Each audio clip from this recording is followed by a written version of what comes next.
খেলার খবর cricket. Bangladesh premier লিগের একাদশ আসরকে সামনে রেখে শেষ মুহূর্তে প্রস্তুতি নিচ্ছে দলগুলো। ৩০ ডিসেম্বর থেকে শুরু হতে যাওয়া টুর্নামেন্টকে সামনে রেখে ইতিমধ্যে দলের সাথে যোগ দিচ্ছেন বিদেশি ক্রিকেটাররাও।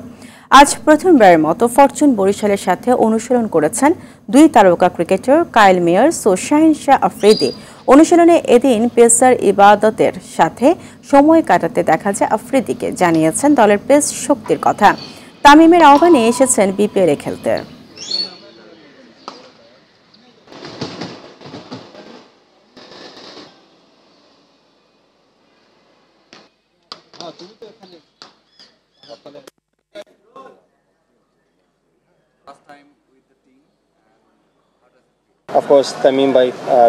অবশ্যই তামিম ভাই আমাকে এই দলে খেলার জন্য কল দিয়েছিল। আমি এই দলে খেলার জন্য মুখিয়ে আছি। আর হ্যাঁ, আমি বাংলাদেশের মানুষ এবং তাদের ক্রিকেটকে ভালোবাসি। আশা করি আমি ভালো পারফর্ম করতে পারবো।